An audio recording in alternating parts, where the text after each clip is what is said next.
The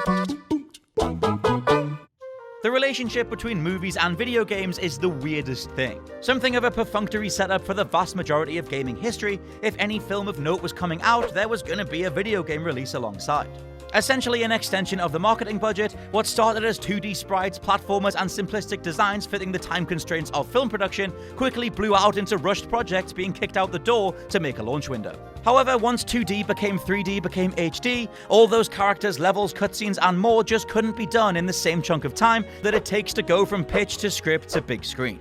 It makes it even harder to find something worthwhile. And though everyone talks about the video game curse when it comes to movies based on games, games based on movies are just as much of an unknown quantity. To this day, the vast majority are completely throwaway, harboring mechanics that are serviceably satisfying as something to play when you come out the theater, but nothing more. After all, that's all these games were meant to be, and their developers got to pick up a nice paycheck. Look hard enough though, and you'll find something that encapsulates the property at hand in a way that's genuinely recommendable. I'm Scott from WhatCulture.com, and these are 10 incredible video games that came from terrible movies. Number 10, Alien Resurrection. There have been a metric boatload of AVP games, but where Joss Whedon's misguided, messily written Alien Resurrection is a cult classic for die-hard fans at best, its PS1 incarnation is damn near Doom 3D with xenomorphs. A seismically enjoyable shooter on a console not known for landmark FPSs, Resurrection had meaty weapons, acid-popping enemies to tear to shreds, and ahead of its time controls. Speaking of which, GameSpot hilariously noted in their review, and I quote, "The game's control setup is its most terrifying element. The left analog stick moves you forward, back, and strafes right and left, while the right analog stick turns you and can be used to look up and down." I'm gonna guess that reviewer really didn't like the way the genre panned out. Alien Resurrection's failure though, missing the film's launch window and being rebuilt as an FPS, then dropping in 2000 right as screenshots and hype was building for the PlayStation 2. It just didn't stand a chance despite being an enjoyable game. Plus, exploring the various corridors of the ASM Auriga as a resurrected Ripley with a laser cannon is just about the best thing I'm gonna say all day. Number 9, Star Wars Jedi Power Battles. The Star Wars prequels gave us millions of debates for the rest of time, but let's take them objectively as movies, as scripts, pacing, shot choices, acting, use of CGI, etc. They're not exactly very, well, good. Point being, to me, Star Wars has always excelled way more consistently in the digital realm. The whole saga is set up to be a toy box of potential in the first place, and where the prequels dropped the ball, LucasArts games were there to pick it up.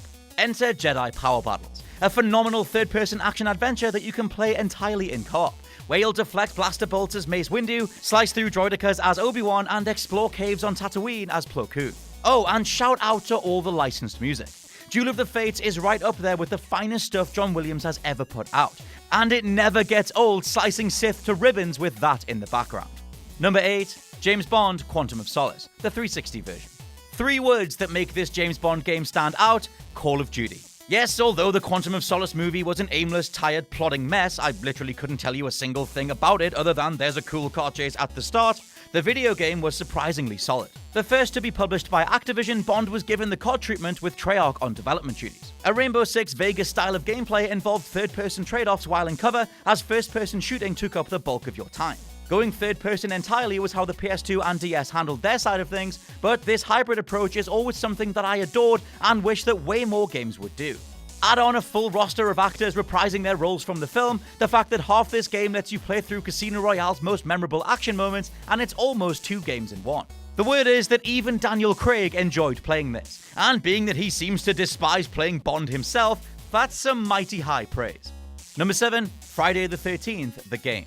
Yes, the Friday the 13th movies are big dumb fun, albeit schlocky as hell, badly produced fun, but the latest installment before this game, it was the god-awful pointless reboot from 2009 that literally no one cared about and we all forgot about until I mentioned it again.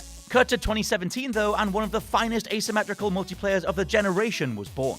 Coming from IllFonic, a developer who adored the Friday the 13th mythos and movies, they were already attempting to make Slasher Volume 1 Summer Camp, only for a meeting with the original movie director Sean S. Cunningham to transform the whole thing into a licensed tie-in.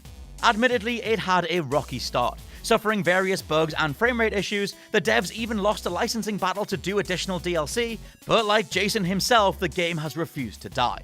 Recently ported to Switch as IllFonic bowed out and Black Tower Studios stepped in, Friday the 13th is still one of the only examples of asynchronous multiplayer done right. Number 6, Avatar the game. The movie was a bloated cutscene of a thing with one-dimensional characters and a plot ripped from Fern Gully, but the game, that's where Avatar started to make way more sense. Because what James Cameron was building, a world of blue cat people, interfaces between humanoids, plants and animals, and all sorts of near-magical geometry or oversized birds, was ripe for digital control. The license for a video game tie-in to Avatar went to Ubisoft, who back in the 2000s were known less for open worlds and more for solid action and control schemes. For the Avatar tie-in, they actually made a game of two halves. Fun, acrobatic combat as the Na'vi with animal companions, skills to unlock and a variety of weapons to deploy, alongside quick dodge third-person shooting as a more standard soldier. The campaign gave you meaningful choices and Ubisoft clearly put a sizable budget into everything. However, as the aesthetic of the Avatar movie was the only really great takeaway element, here you got to play in it for hours. Number 5. Jurassic World Evolution. There have been tons of park builder video games using the Jurassic Park IP, but none with anywhere near as much actual care and attention as the Jurassic World tie-in. Plus, if we're ranking these games based on terrible movie to good game ratio, Jurassic World the movie being a Jeff Goldblum impressing pile of shit at least makes this recommendable as a curio if nothing else. Thankfully though, there is a lot to sink your Velociraptor claws into. Various portions of the park need to be assembled and placed, prices altered, customers kept happy, and new dinosaurs unlocked for bigger attractions. But there's also the option to drive around the park yourself, busting out the tranquilizer rifle for third-person shooting sections if anything gets loose. Also, in a full-on, why not, it's a video game setup, sometimes your mission objectives are just to let a T-Rex loose in the park, racking up the body count as you somehow profit in the background. It kinda reminds me of how all these new movies get made. But all in all, Evolution is one of the better management sims out there. It's just a shame that it's tied to such a travesty of a film. Number 4. Predator Concrete Jungle. You could say the Predator Concrete Jungle was based on the Predator IP, but we wouldn't even have the notion of Yautja warriors fighting gangsters on the streets if not for Predator 2. Also, FYI Predator fans, I love Predator 2 as well, but that movie seems to be hated, so here we are. And as Concrete Jungle lets you go up against the same archetypes as in the movie, in a city where you too can hang bodies from signposts to scare the local populace, I'm gonna say it's the nearest thing to a Predator 2 game that we're ever gonna get, at least in 3D. Finally, we had the Predator experience that fans had dreamed of for years. Not a fully open world or open jungle in third person, but wide linear levels filled with pedestrians to terrify and gangsters to detect using thermal vision. Gory, arcadey combat kept a very solid pace, with the Predator's full array of iconic weaponry all being unlocked level by level. For my money, this is still the Predator game, making the most of an alien bounty hunter dropping down to stalk humanity where they live. Number 3. The Matrix Path of Neo. Speaking of the ultimate execution of a fan-made wishlist, The Matrix Path of Neo was literally created with the goal of fixing the mistakes of Enter the Matrix. Also, coming 2 years after some of the most disappointing and hated movie sequels in history, it wouldn't exactly hurt for something Matrix-related to be received positively. Now, personally, I always adored Enter the Matrix, but Path of Neo saw the Wachowskis write and direct the game itself, tying together all of Neo's biggest scenes and revelations from all 3 movies into one glorious package. Sadly, it ended on a giant troll towards the exact demographic that they were marketing the game towards.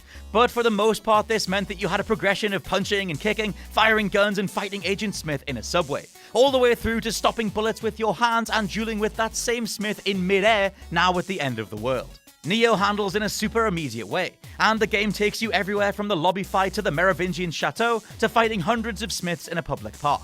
It was just one giant excuse to have as much fun with Neo's power set as possible, and for that, Matrix fans adored it. Number 2, James Bond Everything or Nothing. Not a direct movie tie-in, but we definitely got Everything or Nothing because of the other James Bond movie Die Another Day. Seeing Pierce Brosnan return to the role as EA tried to craft their own installment in the canon, John Cleese and Judi Dench also returned as Q and M, to ostensibly make this the sequel that Hollywood never got. Even Richard Kiel returned as the mighty Jaws to give the game a formidable foe, and the entire project had an air of authenticity.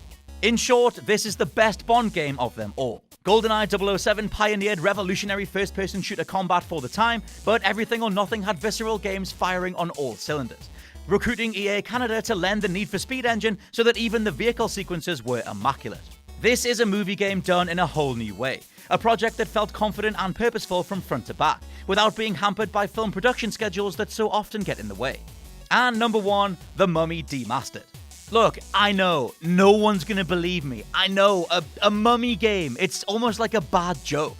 However, the only sad thing is that The Mummy's 2017 reboot was so catastrophic and off-putting, it made 99% of gamers regard anything close to a tie-in as utter trash. And to be honest, between me and you, yes you, please listen, that could not be any further from the truth. Because The Mummy Demastered is hands down one of the best Metroidvanias of the generation, right next to Metroid Samus Returns and Bloodstained Ritual of the Night. Its combat is tight, flashy, and responsive, its animations robust, and its synthwave soundtrack positively pulsating. If you die, you'll leave a Bloodborne-style animated corpse keeping your weapons, so even retrieving them is a neat challenge before moving on. The Mummy Demastered always keeps you abreast of where to go next, doles out meaningful character upgrades, and avoids all the pitfalls of franchise building that dogged the movie. It is simply a time-tested formula done to perfection by a veteran team of indie developers who knew exactly what would work.